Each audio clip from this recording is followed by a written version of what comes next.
अगं बंटी काही दिसत नाहीये इथे. एक काम कर, ही बॅट परत करून ये. हा बंटी? हो हो आम्ही तपास करतोय. तुम्ही फोटो पाठवलात ना? काय मी ह्याला कुठेतरी पाहिलंय. तुम्ही कोण आहात? अहो मी अनुराधा, प्रभाकरची बहीण, तुमच्या मुलांची आत्या. तुमचा मुलगा आणि सून जिवंत आहेत? बहिणी असं काय बोलताय? माझंही आयुष्य त्यांना लाभू दे. हे बघा, मी फोटो आणलाय, त्या तिघांचा फोटो आणलाय दाखवायला.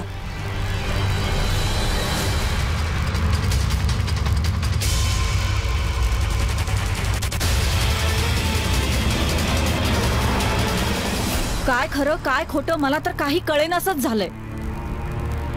आणि हा फोटो तरी खरा की खोटा हे कसं ओळखायचं? कळेल, सगळं कळेल. सिट, दरवाजा लावून घे. अगं पण ती दुसरी आत्या आतमध्येच आहे ना, तिला आत्ताच्या आत्ता बाहेर बोलवते. खरं खोटं काय ते समोरासमोरच होऊन जाऊ दे. अगं पण ती तर बाहेर झोपाळ्यावर बसली, दिसली नाही का तुम्हाला येताना? आई अगं असं काय करतेस? आपण आता बाहेरूनच आलो ना आतमध्ये. कुठे होती आत्या झोपाळ्यावर? अगं मग कोपऱ्यावरच्या मेडिकल मध्ये गेल्या असतील, डोकं दुखतंय त्यांचं. अगं पण आम्ही आता त्याच रस्त्यावरनं आलो, आम्हाला कुठेच दिसली नाही ती रस्त्यात. हा सगळा काय प्रकार आहे? मी इथे येऊन काही चूक केली आहे का? नाही आत्या, म्हणजे त्याचं काय, हे आधीच एक बाई आत्या बनून आल्यामुळे आमचं जरा गोंधळ उडालाय. पण मॅडम, या बाई तरी खऱ्या असतील कशावरून? म्हणाली आत्या अगं तू दमली असशील ना, बस ना. पूर्वा, पाणी आण ग. मला सांग, तुला या घराचा पत्ता कसा सापडला? अगं कसं म्हणजे, लग्नाआधी मी इथेच राहत होते ना.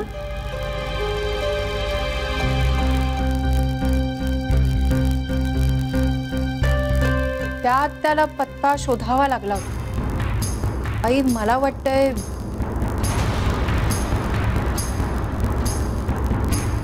अस्मिता, खात्री पटल्याशिवाय कुठल्याही निर्णयावर येऊ नकोस. मी न कळता न सांगता यायलाच नको तरी. पण काल मी तो लेख वाचला आणि मला खूप भरून आलं. मी काल फोन केला होता इथे, समोरून आवाज ऐकू येत होता मला, मी काहीच बोलू शकले नाही. यायलाच नको होतं नाही. म्हणजे काल जो फोन आला होता तो तुम्ही केला होता? ही आत्या फोन बद्दल विचारल्यावर जरा गडबडली होती. काल रात्री मला एक फोन आला होता, तुम्हीच केला होता का? हो, तुझा लेख वाचला ना. पण फोन कटच झाला ग. हो ना, कोण बोलतंय असं विचारलं मी, पण आवाजच नाही आला. आई, आपल्या पर्सातली ती विहीर का ग बुजवली होती?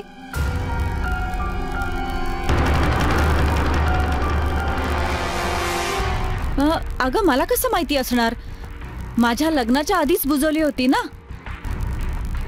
आत्याला माहिती असेल ना. अगं अशी विहीर आपल्या पर्सात कधी नव्हतीच. मला कळतंय, तुमचा संशयही मला जाणवतोय.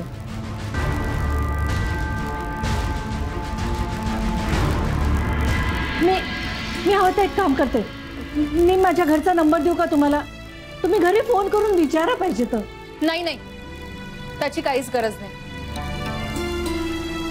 आमची खात्री पटलीये, तूच खरी आत्या आहेस आमची. पण मग ही बाई आमची आत्या बनून इथे का आली होती? मॅडम, ती बाई चोरी करण्यासाठी तर आली नसेल.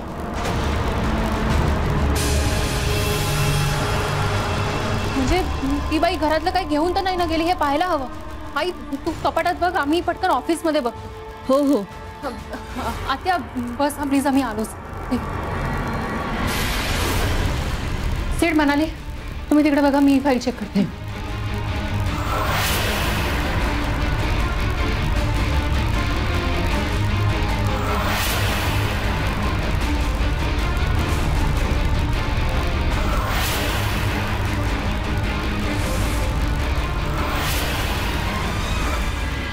शिखाने दिलेली ही फाईल तर ओके.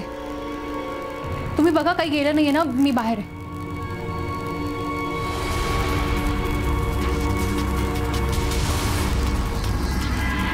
ती बाई कोण होती?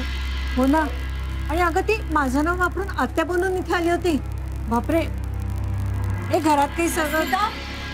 अस्मिता, सगळं चेक केलं, घरातलं काहीही गेलेलं नाही. ते एक बरं झालं. आई पण आपलं हरवलेलं खरं नातं आपल्याला परत मिळालं. ए आक्या, तू दाजींना ओळखतेस का ग? कारण दाजी तर खूप आधीपासून बाबांसोबत आहे. हो, म्हणजे अजून दाजी इथेच आहेत. मला वाटलं प्रभाकर गेल्यानंतर. ते आता माझ्यासोबत काम करतात. अगं पण आहे कुठे तो? सकाळी आला आणि तुझी चौकशी करत होता आणि खूप घाईत गेला. मला वाटलं तुलाच भेटायला गेला. नाही म्हणजे त्यांनी मला एक प्रश्नचिन्हाचा मेसेज केला, पण ते कुठे गेलेत मला नाही माहिती. वंस, त्या बाईच्या गोंधळामध्ये मला नीट स्वागतही करता नाही आलं तुमचं. चला आपण आत बसूया. ठीक आहे ग, मी समजू शकते. पण अस्मिता, ती बाई काय उद्देशाने आली होती हे तुला शोधावंच लागेल. हो आत्या, ते तर मी नक्कीच शोधून काढेन. चला वंस.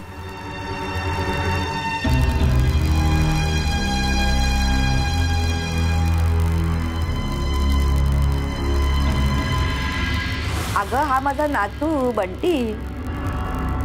आमच्या बाबांनी सासरच्याचा यांचा तसा अपमानच केला होता ग. म्हणून तर तुमची प्रभाकरची काही चूक नसताना आपण जरा तुमच्यावर निघाला. आत्या, आत्या इथेच राहा ना प्लीज. मला जावं लागेल ग. कसं आहे, तिकडच्या देवळाची हॉलची जबाबदारी माझ्यावर आहे ना. म्हणाली मला तरी ही बाई केस नंबर 1शी रिलेटेड वाटत नाही. आणि शिखाची फाईल सोडली तर ऑफिस मधून चोरून नेण्यासारखं तसं दुसरं काहीच नाहीये. हो, पण जर का घरातून दुसरं काही गेलं असेल तर ते बघायला हवं. चल. हो.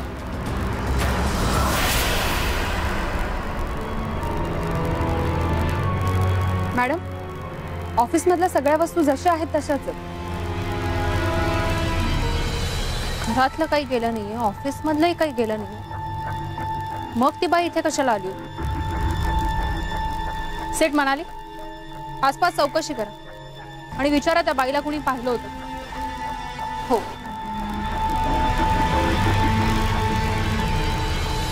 ताई, तुला एक गोष्ट सांगायचीच राहिली आहे. ती बाई एकटी कशी गेली? तिने बंटीला कसं नाही नेलं? काय? बंटी घरातच आहे? नाही, आता घरात नाही येतो. आज दादा लवकर आला म्हणून तो आणि वहिनी बंटीला बाहेर फिरायला घेऊन गेले. ती बाई बंटीला न घेता कशी गेली? दादाला कळवायलाच हवं. आणि ती कुठला गोळा खाणार आहेस? हा, अच्छा, रोज. भैया हे रोजवाला इथे ना. बरं, अच्छा आहे ना भैया. हा अस्मिता बोल. दादा, बंटी तुमच्या सोबत आहे? हो, काय झालं? दादा, तुम्ही ताबडतोब घरी या. का? अरे, जी बाई आपल्याकडे आत्या बनून आली होती ती आपली खरी आत्या नाहीच आहे. आपली खरी आत्या आत्ता आली आणि ती आधी आलेली आत्या ती गायब झालीये. काय सांगते तू?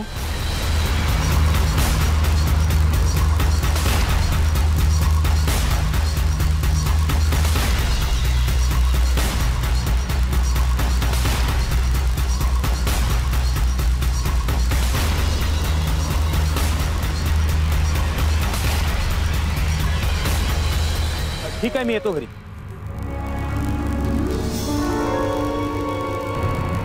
रेट कसा आहे? विशाखा, आपल्याला घरी जायला हवं. काय झालं? ते मी तुला वाटेत सांगतो. चल लवकर. बर.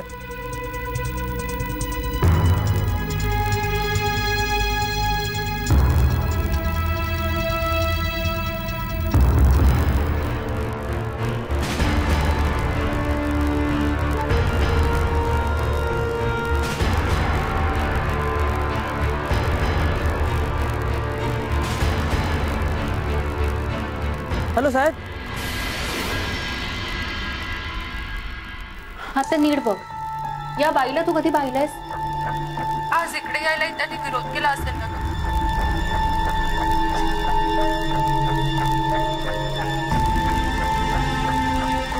विरोध करायला आहेच कोण? सासू सासरे गेले, हे गेले. नाही ग, नीला कधीच नाही बघितलंय. पण तिचे आई बाबाही गेले. पण ही माझं नाव वापरून कशी आली असेल ग?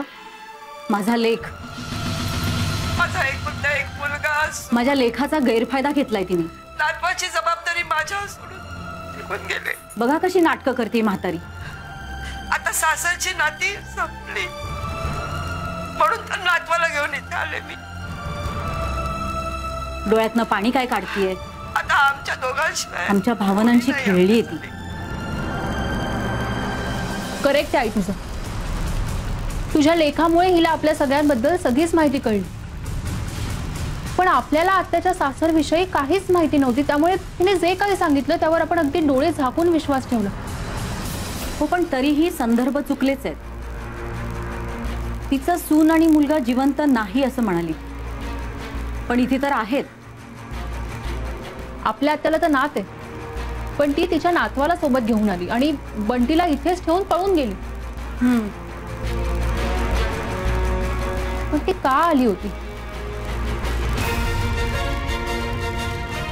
कदाचित पुन्हा एकदा कोणीतरी आपल्या भोवती जाळं तर मिळत नसेल.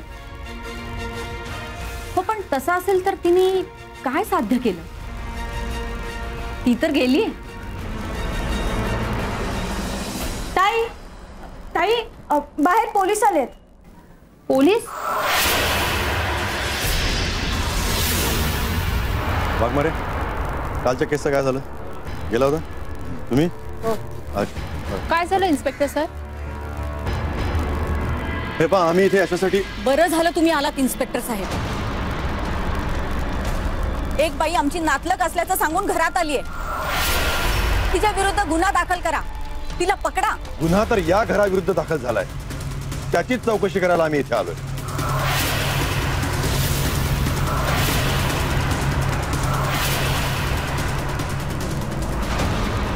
तोंड सांभाळून बोला इन्स्पेक्टर साहेब.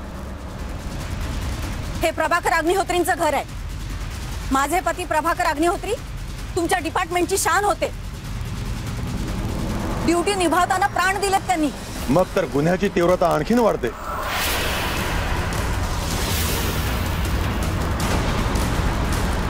आमच्या डिपार्टमेंटचं नाव घेता, पेन्शन घेता आणि गुन्हे करता.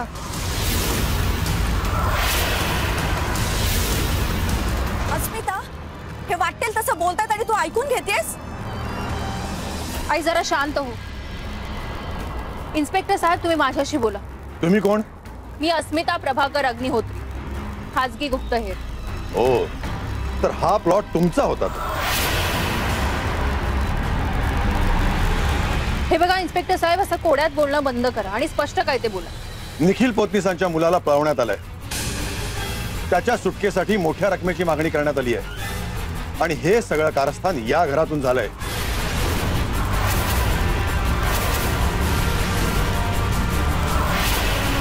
काय? अहो, हा बोला पोतनीस. इन्स्पेक्टर साहेब, पैसे देऊनही माझा मुलगा घरी आलेला नाहीये. मला फोन करून त्या बाईंनी सांगितलं होतं की सांगितलेल्या ठिकाणी पैसे ठेवा आणि तुम्ही घरी जा.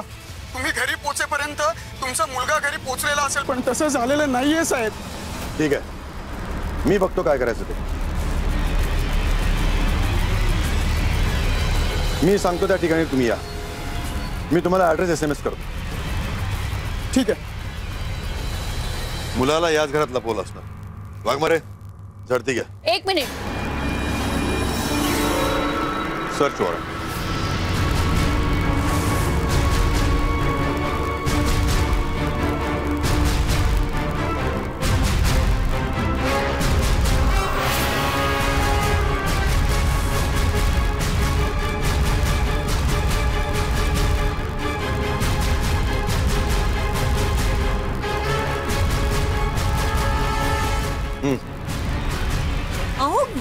कोणी नाहीये, कसली झडती घेताय तुम्ही? इन्स्पेक्टर साहेब माझं जरा ऐकून घ्या. अहो तुम्ही म्हणताय तसं काहीही घडलेलं नाहीये. आता मला काही ऐकायचं नाहीये.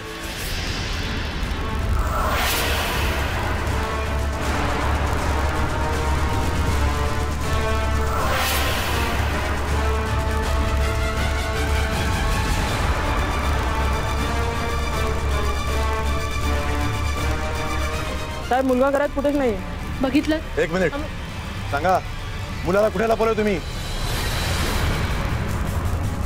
हो इन्स्पेक्टर साहेब आमचं जरा ऐकून तरी घ्या तुम्ही. आई, अस्मिता, हा बघा आज तो बंटी, तुम्ही याला शोधताय ना?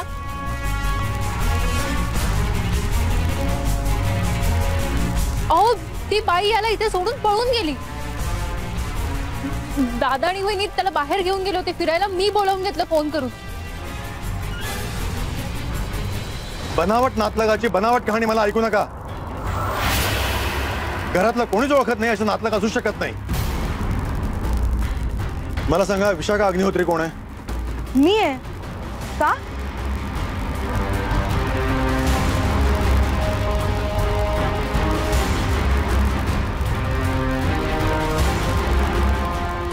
हा नंबर तुमचाच आहे? हो. पण काय झालंय? साहेब हीच ती बाई जी सकाळी मार्केटमधून मुलाला घेऊन जात होती. बंटीला किडनॅप करणं, त्याच्या सुटकेसाठी खंडणी मागणं आणि मुलाला डांबून ठेवणं, या आरोपांखाली मी तुम्हाला अटक करतोय.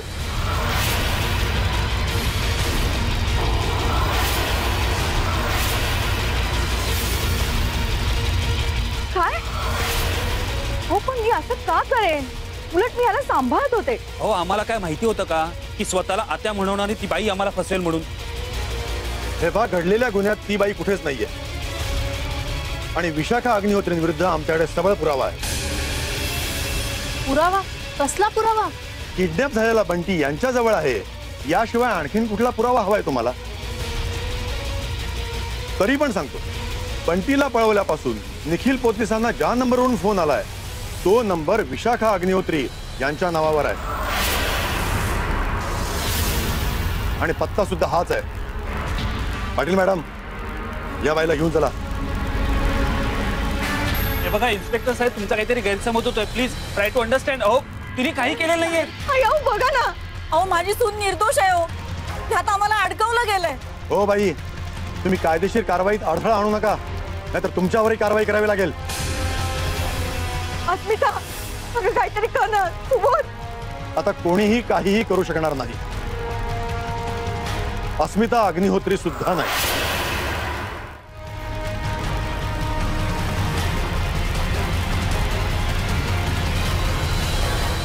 एक मिनिट.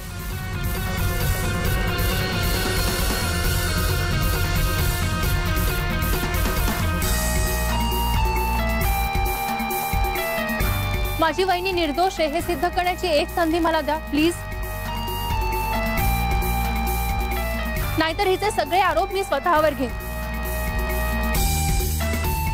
ठीक आहे, मी तुम्हाला 15 मिनिटं देतो. थँक्स. वहिनी, तुझा मोबाईल कुठे? अगं तो तर मी त्या आत्याला, म्हणजे त्या बाईला दिला होता ना. तिचा फोन बंद पडला होता. तुला तर माहिती आहे ना सगळं अस्मिता. बघितलं इन्स्पेक्टर साहेब, म्हणजे तोच फोन वापरून त्या बाईने कॉल केले आणि म्हणून तुम्हाला असं वाटतं की कॉल वहिनीने केले होते. पण हे सिद्ध कसं करणार? त्यासाठी त्या बाईला पकडावं लागेल. पण कशावरून अशी बाई अस्तित्वात आहे? मग आम्ही सगळे काय खोटं बोलतोय? बोलतही असाल, तुमचा घरचा माणूस अडकलाय ना. आणि हो, कोणीही मध्ये पडू नका, मला माझ्या प्रोसिजर प्रमाणे जाऊ द्या. इन्स्पेक्टर साहेब, मी त्या दिवशी बंटी,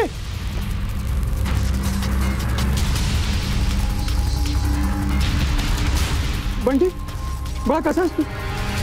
तुला या लोकांनी त्रास तर दिला नाही ना? इन्स्पेक्टर साहेब, थँक्यू, थँक्यू व्हेरी मच. माझा बंटी तर मला परत मिळाला, पण मी दिलेले पैसे यांच्याकडेच असणार.